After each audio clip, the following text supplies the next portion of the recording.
Hola, soy Isabela y hoy les hablaré sobre la figura del héroe.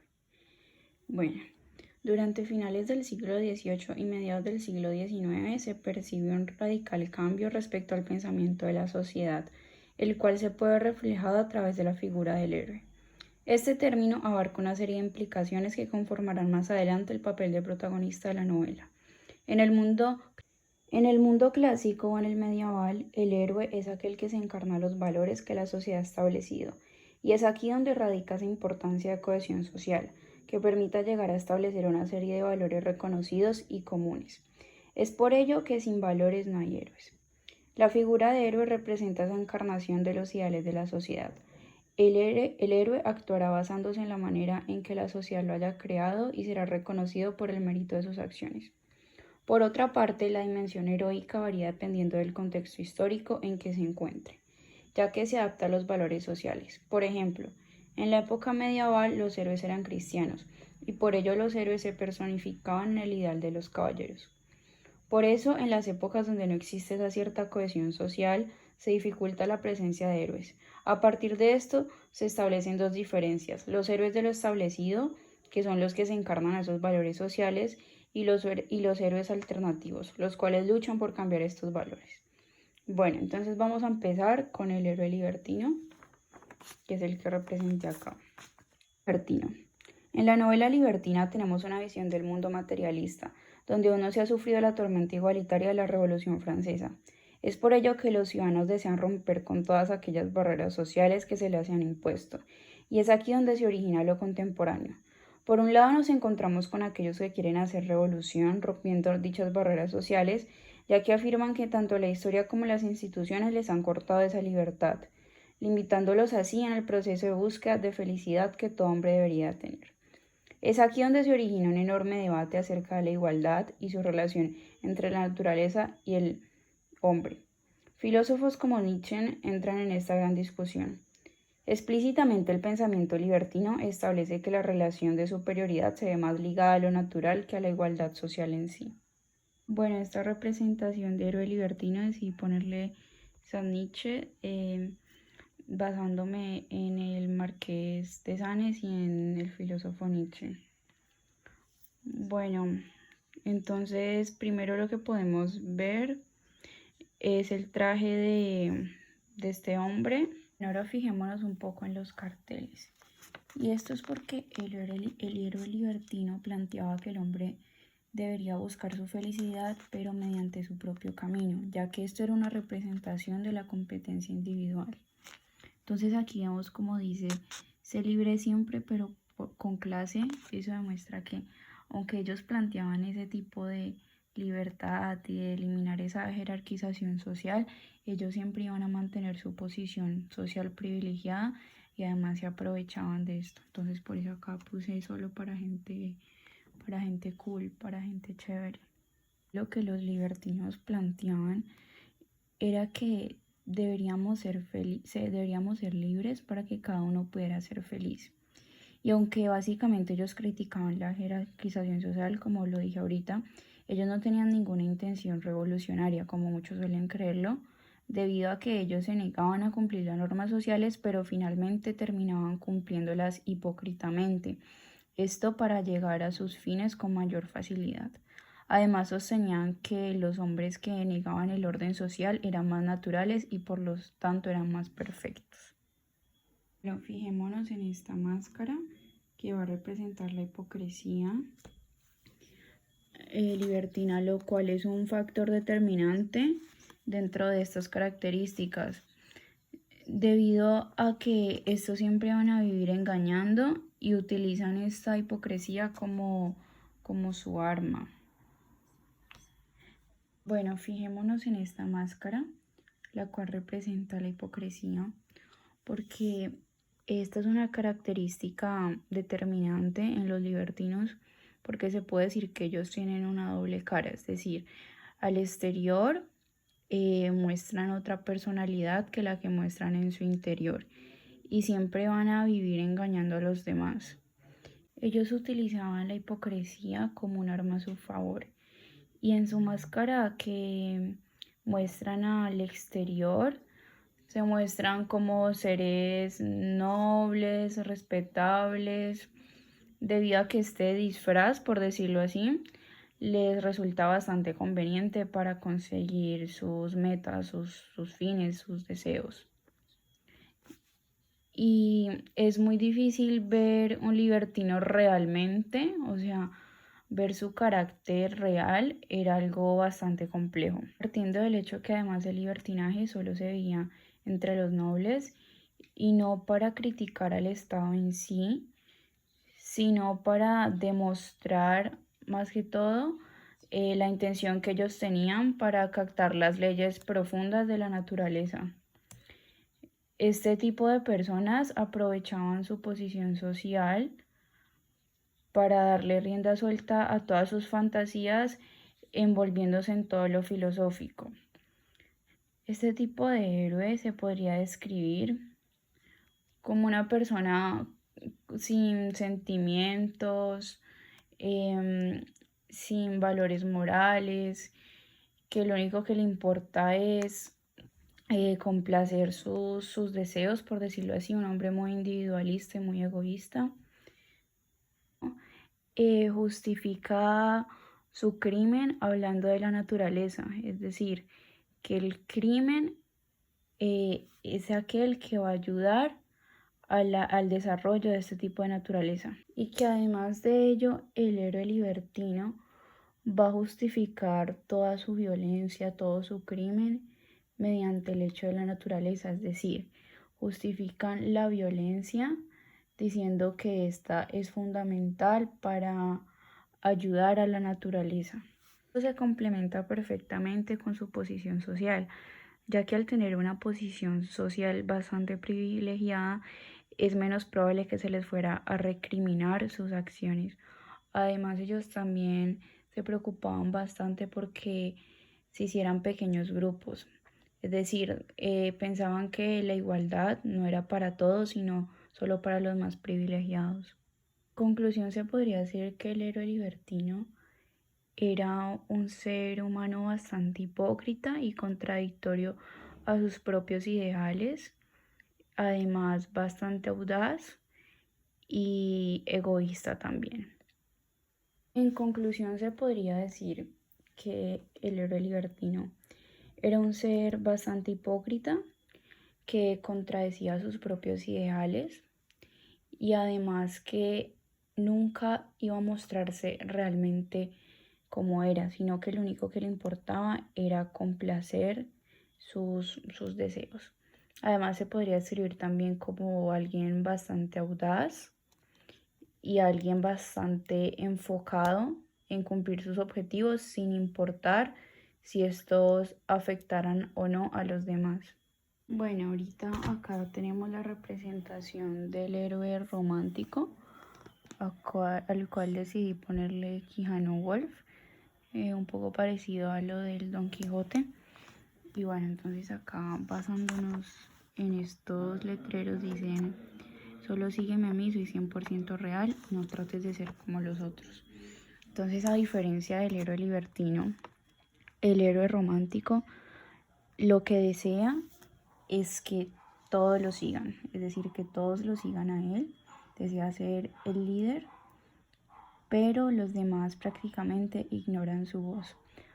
Pero además de eso, él no es hipócrita, o sea, se podría decir que él lucha por la hipocresía, porque jamás aceptaría tratarse de parecer algo que no es, o jamás seguiría una idea en la cual no esté de acuerdo. Él tiene el pensamiento lleno de héroes y vive con ese constante deseo de querer ser un héroe. Además, la soledad es un factor determinante en este tipo de héroe, ya que él se encuentra dolorosamente con una verdad, pero es incapaz de hacer algo por comprender a los demás.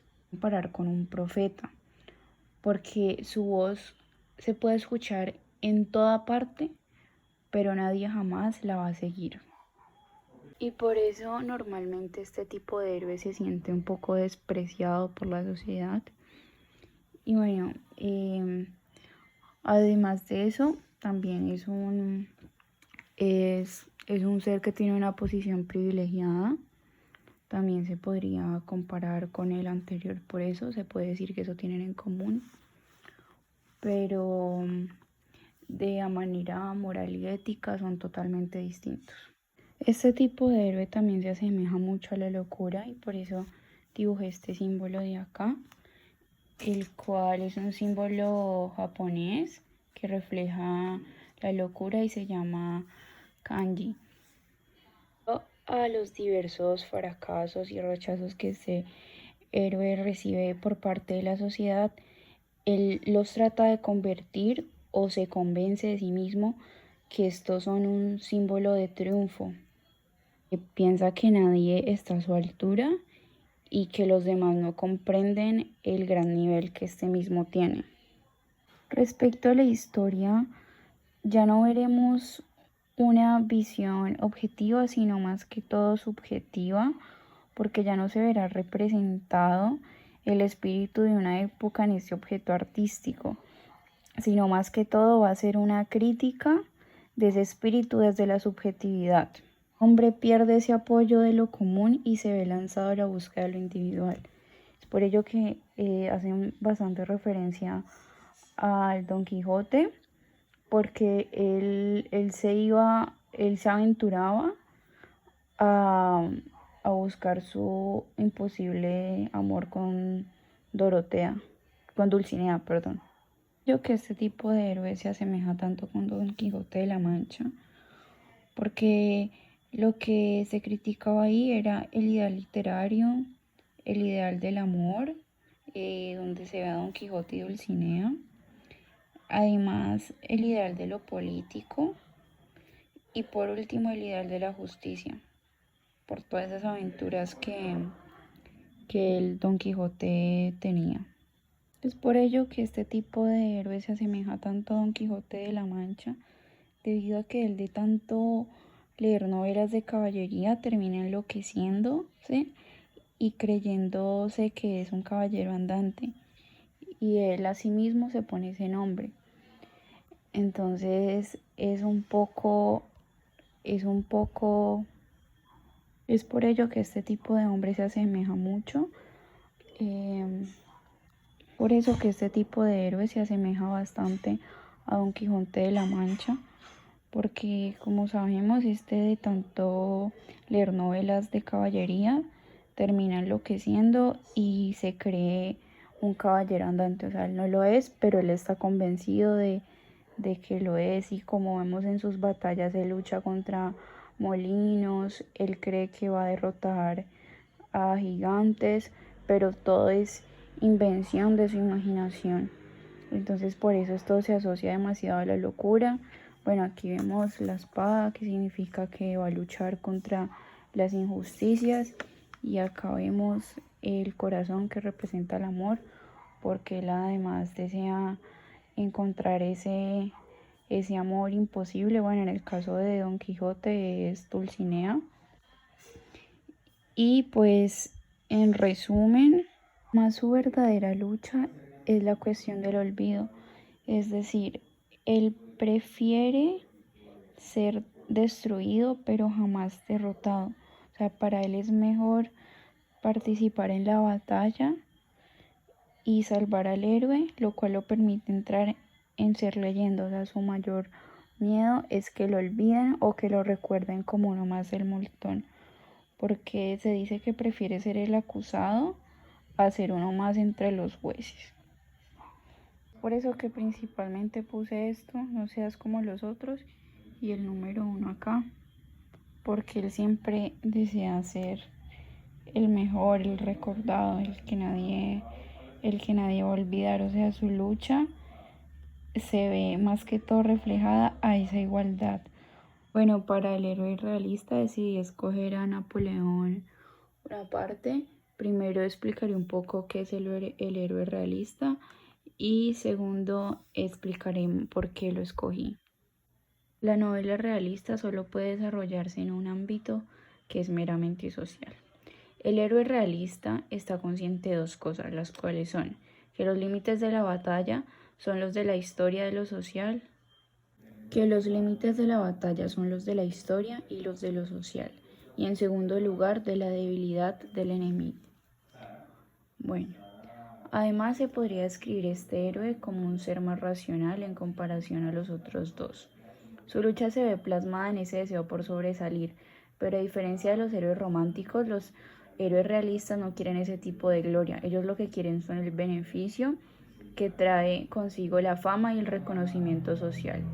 Por eso el tema principal de la novela realista del siglo XIX es el ascenso social, que parte del principal hecho de que la sociedad es una entidad mediocre, un espacio donde el engaño y la hipocresía abundan.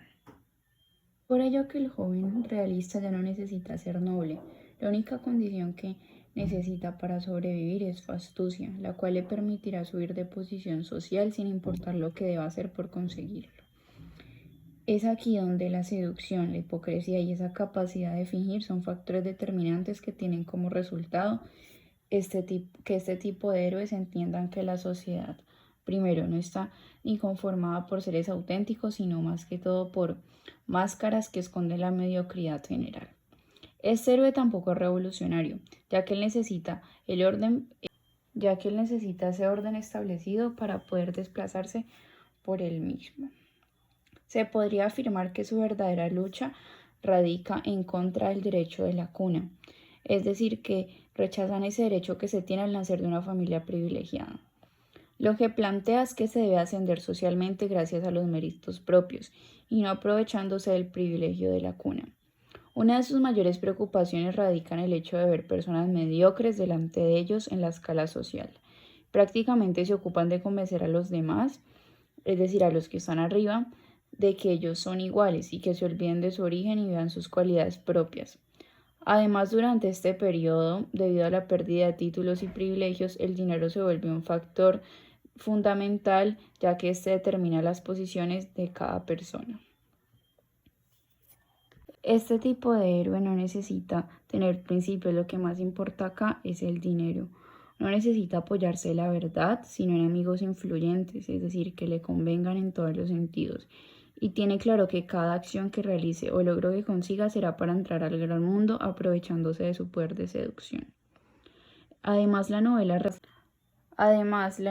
realista tiene varias similitudes con la novela libertina, ya que ambas sostienen que los principios sociales son tan solo máscaras y que llegar a conseguir la superioridad y el poder solo es posible a través de la seducción. Este tipo de héroe es más analítico y planeador, debido a que aprende cuáles son los auténticos principios que rigen a la sociedad para así poderse mover dentro de él, como lo hizo Napoleón Bonaparte. Como se sabe, Napoleón era un joven ambicioso, dotado de genio, capaz de salir de la nada y llegar a poner sus pies al mundo. Napoleón contaba con capacidades intelectuales excelentes, además tenía ese encanto irresistible que era un punto a favor de su seducción. También nació en una familia no muy adinerada, es decir, que rompió con esa expectativa del derecho a la cuna. Era una persona muy planeadora que no le gustaba dejar nada al azar. Por ejemplo, él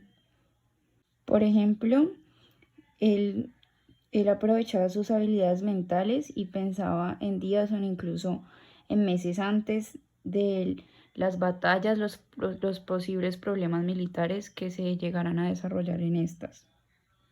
Poseía esa habilidad de poder inspirar a todos, y todos estos rasgos fueron los que le ayudaron a convertirse en el gran héroe que fue. Además, era una persona introvertida que captaba los detalles de todo y lo analizaba. Era muy frío y no confiaba en nadie. Era una persona arrogante y era casi obsesiva con su control de detalles. No dejaba nada a la improvisación. La caída de Napoleón fue un triunfo de la mediocridad, lo que nos hace pensar que la sociedad eleva y destruye. Por eso nadie está a salvo de este movimiento y por lo tanto es necesario usar todas las armas disponibles para no dejarse destruir por esta sociedad. El héroe realista aspira siempre a estar en la cima, y el hecho de haber conseguido el éxito, aunque sea solo por un día, confirma la superioridad y la astucia que éste tiene ante los otros. Finalmente, cuando la sociedad descubre quienes quieren ascender, simplemente los destruye. Y es así como esto termina.